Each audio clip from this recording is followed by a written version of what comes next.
Have you ever changed your name? Or have you ever experienced being called by a different name?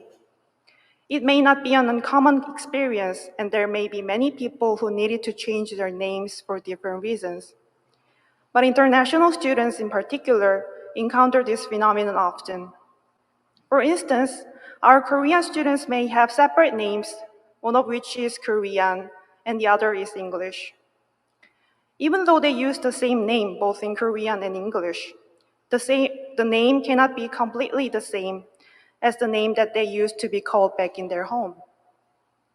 I am using the same name as my Korean name, Hanna, but it needs to be slightly modified to Hanna or Hanna because this is how people see and call the name here.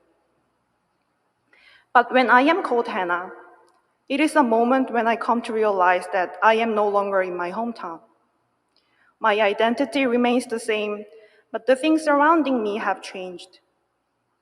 Then, it is the moment when we know that we are foreigners. Thus, changing one's name could be related to the experience of becoming strangers. Not just international students, but whoever changed their names become new to the world that they have known. In the Bible, we can find many stories of those whose names were changed. Peter used to be Simon, but Jesus called him Peter. Sarai became Sarah, and Abram was called Abraham. In today's reading, Jacob is said to be no longer Jacob, but Israel. In Genesis, it is depicted twice that Jacob received his new name.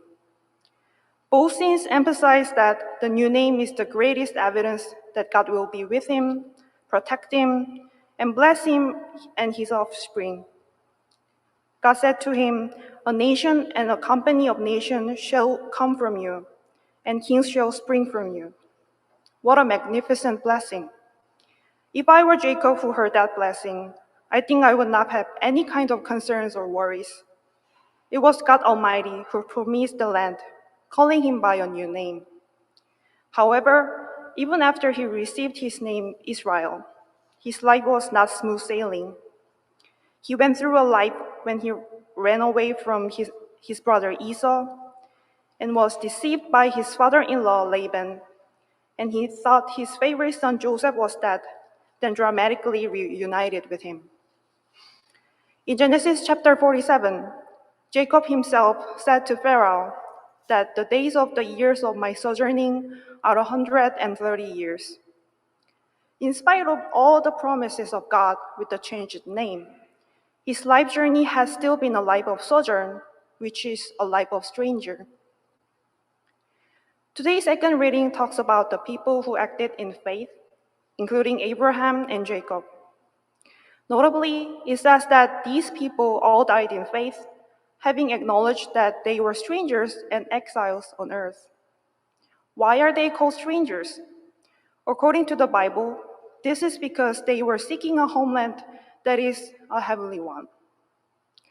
God has prepared for us a city of heaven, and we Christians are all strangers and pilgrims in their life journey on earth.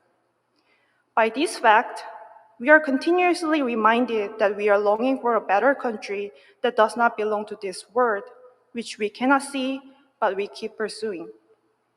Therefore, the author of Hebrews emphasizes that faith is the assurance of things hoped for and the conviction of things that are not seen. And this faith makes Christians who are strangers look to nothing but Jesus so that they don't lose their courage and strength to move on until they reach their true motherland.